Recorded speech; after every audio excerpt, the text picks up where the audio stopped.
ఒక న్యాయవాదిగా సుధాకర్ యాదవ్ గారు ఆయన చేసిన నిజాయితీ గల నిర్వాహకము మీ ముందు నేను పెట్టదలుచుకున్నాను.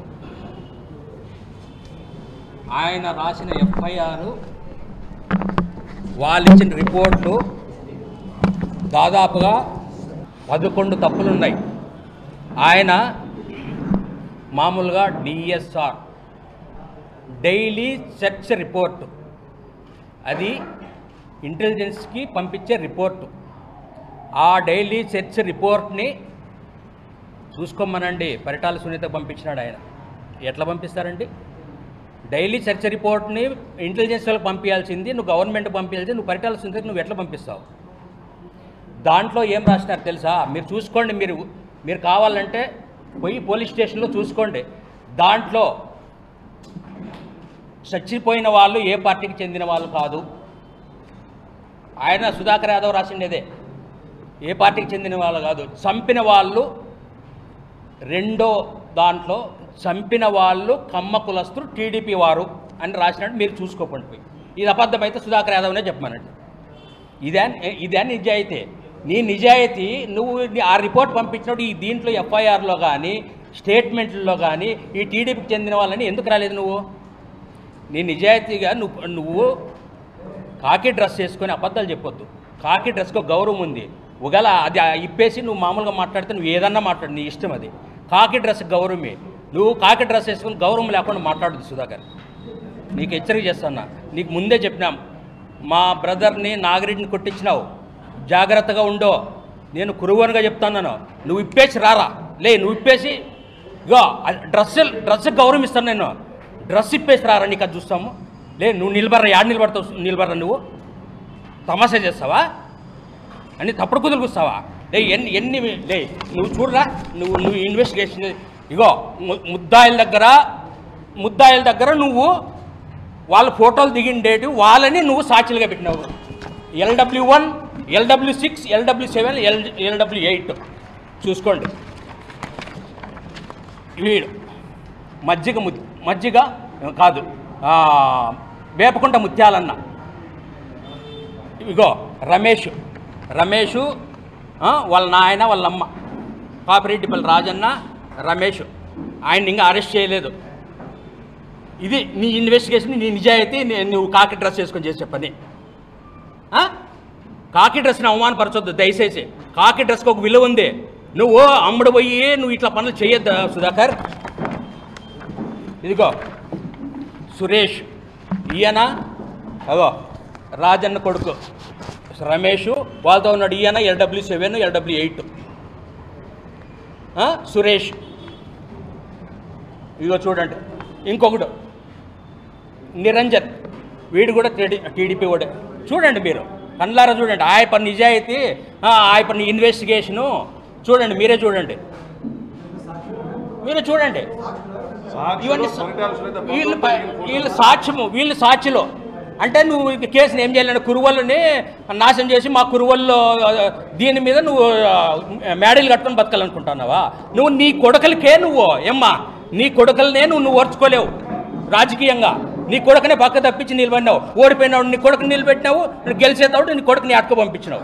నువ్వు మాట్లాడకూడదు అమ్మ తల్లి, నువ్వు మాట్లాడకూడదు. నువ్వు కురువళ్ళు, బోయళ్ళు, మాదిగొల్లు శవాల మీద నువ్వు ఇండ్లు నిర్మించుకున్నావు, నువ్వు డబ్బులు సంపాదించుకున్నావు, మా ఓట్లతో గెలుస్తున్నావు మమ్మల్ని. నువ్వు నీ చేతన అయితే వాళ్ళని సంపాదించింటివి. నువ్వు ప్రకాష్ రెడ్డో, తోపుదొడ్డి ప్రకాష్ రెడ్డో, లేకపోతే జగన్ సంపాదించింది నీ చేతన అయితే. వాళ్ళు చంపక చేత కాదు కానీ చేత కానీ కురువల మీద వస్తావు నువ్వు. గొర్రెలు కాసి కురువలు చిక్కు లేదా నీకు? గొర్రెలు కాసి కురువల మీద నువ్వు ఎట్లా చంపుతావు నువ్వు? అది స్టిక్ తీసుకొని, మామూలు స్టిక్ అదే, బేస్బాల్ స్టిక్ తీసుకొని చంపిండేది. అంటే నువ్వు 307 కేసు కట్టినావు. ఏమంటే అక్కడ నువ్వు ఓ పని చేసినావు, నీకు తెలుసు. అంటే చంపేకే పోయినారని తెలిసే నువ్వు 307 కట్టావు. మామూలుగా అయితే 326 కట్టాలా. మామూలు కొట్టినప్పుడు ఎవరు మీరు 326 కడతారు. నువ్వేం కట్టావు? 307, డైరెక్ట్ 307 కట్టావు. అంటే నీకు చంపేది తెలుసు. నీ నిజాయితీ ఇది. నువ్వు కాకి చొక్కా వేసుకొని అబద్ధం చెప్పొద్దు. నువ్వు ఇట్లా ఎగరేసిన మాత్రం నువ్వు పోటీరు గాడేం కాదు. కాకి చొక్కా తీసిరా నువ్వు మగోడు. కాకి చొక్కా గౌరవం ఇస్తాం. నేను చట్టపరంగా మాట్లాడుతాను. నువ్వు కాకి చొక్క ఎట్లా పోతుందంటే చట్టపరంగా పోతుంది. నీకు వేరే ఊరు అవసరం లేదు, నువ్వే పీకించుకుంటావు. ఎవరు పీకేయాల్సిన అవసరం లేదు. నువ్వు చట్టపరంగా నువ్వు ఏమి తప్పుడు పనులు చేస్తావో అదే నిన్ను పీకేస్తుంది. ఎవరు పీకేల్సిన పనిలే, నువ్వే పీకేసుకుంటావు. అడుగు బాబు, ఆ రాజాని అడుగు, సిఐ రాజాని అడుగు, ఏడ్చుకుంటూ పోయినాడు అట్నుంచి వాళ్ళు చేసిన నిర్వాకానికి. అది తెలుసుకోరా నాయన, నువ్వెందుకు నాశనం అయిపోతావో? నీ జీవితం నాశనం చేసుకోదురా, ఉద్యోగం చేసుకొని బాగుండవు. వీళ్ళు పుట్టకోసి కూడా ఇప్పారు నీకే, నీ పుట్టుకోసి ఇప్పేసి నిన్ను పంపిస్తారు ఊరికే. అది తెలుసుకో ఫస్ట్. ఏందని నువ్వు తిక్కగా మాట్లాడి ఏందో నువ్వు అటు పాతిపాల్లో అటు ఇటు ఊరేగింపులు చేసుకుంటే నువ్వేమన్నా రాజకీయ నాయకుడు అనుకుంటున్నావా, పోలీసులు అనుకుంటున్నావా? పోలీసుల మాదిరి బిహేవ్ చేయి. పోలీసులు అంటే గౌరవం ఉంటుంది. పోలీసుల మాదిరి నువ్వు ఇన్వెస్టిగేషన్ చేయి. నువ్వు అన్ని తప్పుడు ప్రాంతాలు రాసి నువ్వు ఏం చేసినావే? నువ్వు వాళ్ళకి అనుకూలంగా చేసినావు. నువ్వు ముద్దాయిలకు అనుకూలంగా చేసినావు. నువ్వు వాళ్ళకి కమ్ముడు పోయినావు. నువ్వు ఆయన నిజాయితీ గురించి మాట్లాడతావు. చొక్కా నువ్వు ఎవరు పీకేసిన పర్లేదు, నువ్వే పీకేసుకుంటావు. చూస్తా ఉన్నాడు, నువ్వే పీకేసుకోపోతాడు. వాళ్ళే పీకి పంపిస్తారు. ఎవరు పీకేపించేది ఎవరు తెలుసా? పరిటాల సునీత నేను పీకేకపోతే నేను అడగు. ఇన్వెస్టిగేషన్ లోపల అన్ని లోపాలే. ఇదే ఇన్వెస్టిగేషనే. రామగిరి స్టేషన్లో నమోదైన క్రైమ్ నెంబర్ 13/2020 సంబంధించిన ఎఫ్ఐఆర్ ఫిర్యాదు. ఇది పోలీసులు వాళ్ళు అడిగినారు. ఆ పిల్లలు పోయి అడిగితే వాళ్ళకి ఇవ్వలే.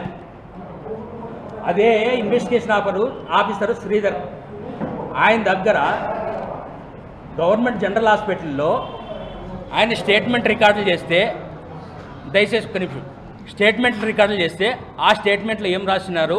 మేము చదువుకుంటాం సార్. ఆ పిల్లో డిగ్రీ చదివినాడు. Srinivasulu one of the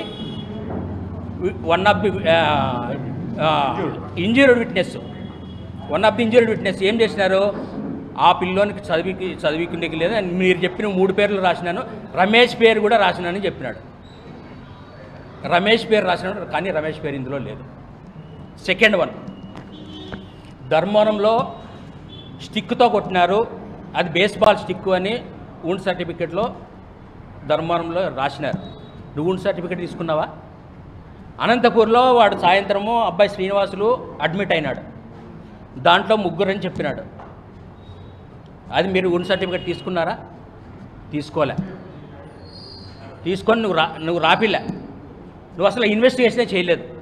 Sridhar గారు, నువ్వు సుధాకర్ యాదవ్ ఏం చెప్తే అది రాస్తున్నావు. ఎందుకంటే నీకు నీ పదవిని కాపాడుకోవడానికి కాదు. పోలీసుగా నువ్వు ప్రమాణం చేసి వచ్చినావు.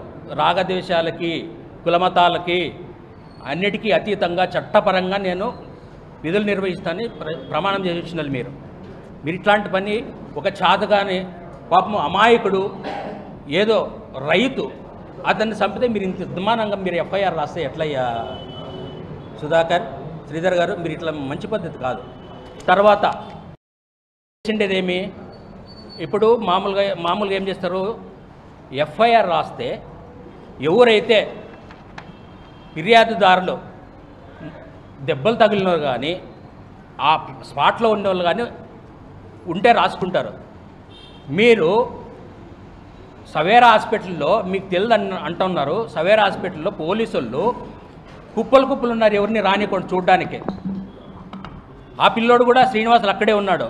3:30 సాయంత్రం 7 వరకు అక్కడే ఉన్నాడు. మీరు ఎందుకు వచ్చి ఆ పిల్లలతో మీరు కంప్లైంట్ తీసుకోలేదు చెప్పండి. దానికి సమాధానం చెప్పండి. మీరు కంప్లైంట్ తీసుకోవాలి కదా. ఇంజూర్డ్ పర్సన్ కదా, వానికి చెంపకి తగిలింది, తల మీద తగిలింది, ఇక్కడ మెడ మీద తగిలింది. 3 గాయాలు ఉంటాయి. 3 గాయాలు ధర్మవరము ఊండ్ సర్టిఫికేట్లో రాసినారు. అది మీరు ఎందుకు చేయలేదు? ఇది లోపం కదా. నీ నిజాయితీ తెలియదా? నువ్వు ఎవరికి సహాయం చేసినావు అనేది. దాడి చేసిన ముగ్గురు పోతే ఒకరు కర్ర తీసుకొని ఇద్దరు పట్టుకొని కొట్టినారు. అందులో ఆ విషయాలు ఇక్కడ ఏమీ మీరు రాయలేదు, ఈ రిపోర్ట్లోనే రాయలేదు. ఎందుకు రాయలేదని అసలు వాళ్ళకి చదువుకుండేకి లేదు, చదివి చెప్పలేదు. మీరు ఎట్లా అంటే కురువోళ్ళు, చేతగానులు, వాళ్ళ అమాయకులు, గొర్రెలు కాసుకుండే వాళ్ళు, వాళ్ళకి ఏం తెలుస్తుందనే? మాలాంటి వాళ్ళు ఉంటారనేది గుర్తుపెట్టుకోవాలా. ఎస్ఐ గారు కానీ ఆయమ్మ సునీతమ్మ గారు కానీ గుర్తుపెట్టుకోవాలి. మీరు మాలాంటి వాళ్ళు చదువుకుంటే అంత ఏదో వాళ్ళు ఉంటారు, అట్లాంటి వాళ్ళు కొంతమంది అన్న ఉంటారని గుర్తుపెట్టుకోండి. మీరు ఈ పొద్దు గుర్తుపెట్టుకోండి. మీరు చెప్తాను నేను, ఇదే లింగమయ్యే మీ భవిష్యత్తుకు ఉరి, ఇదే లింగమయ్య చావే మీ భవిష్యత్తుకు ఉరి. కురువోళ్ళని చంపి మీరు వాళ్ళని కక్ష తీర్చుకొని వాళ్ళని కురువల మీద మీకు కక్ష ఉంది. మీరు చాలాసార్లు కురువు నా కొడుకులు మాకు ఓట్లు వేయలేదని మీరు చాలాసార్లు అన్నీ నీ తమ్ముళ్ళు అన్నారు, నువ్వు అన్నావు. పోయినవాడల్లా కురువలను తిడుతున్నావు నువ్వు. మీ కురువుల మీద కచ్చ పెట్టుకున్నారు. ఈ పొద్దు నీ తెలుగుదేశంలో ఉండే కురువులను కూడా నువ్వేం చేయట్లేదు, మీ వాళ్ళకి చేసుకుంటున్నావు. ఈ పొద్దు చెప్తాను ఒకటి, బీసీలు ప్రతి గ్రామంలోనూ బీసీలని రెచ్చగొడతా ఉన్నారు వాళ్ళు. కానీ బీసీలు ఎవరు కూడా రగళ్ళకు వచ్చే పరిస్థితిలో లేరు. తెలుసుకున్నారు వీళ్ళు మోసకాలు, వీళ్ళ కేసుల్లో ఇరికిచ్చి మా పరిణామాలని వేరే వాళ్ళతో బండబెట్టే పరిస్థితి వస్తుంది, మాకు మేము ఈ పని చేయకూడదు అని వాళ్ళు సైలెంట్గా ఉంటారు. ఈ పొద్దు ఆత్మకూరు మండలం సిద్ధరాంపురంలో దాడి చేసినా మీ బంధువులే చేసినారు. రామగిరిలో నాగిరెడ్డి మీద దాడి చేసినా మీ బంధువులే చేసినారు. పాపిరెడ్డిపల్లిలో దాడి చేసిండేది మీ బంధువులే చేసినారు. అంటే బీసీలు ఎస్సీ ఎస్టీలు మీ మీద ఎవరు కూడా వేరే వాళ్ళ మీద దాడి చేసే పరిస్థితి లేదు.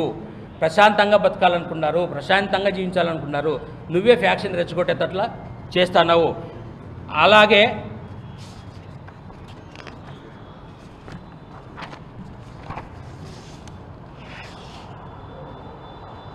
ఇది మామూలుగా వాళ్ళకి వ్యక్తిగత కక్షలని రాసినారు ఎఫ్ఐఆర్లో. వ్యక్తిగత కక్షలు ఏం వ్యక్తిగత కక్షలు ఉన్నాయి వాళ్ళకి? ఏ వ్యక్తిగత కక్షలు లేవు.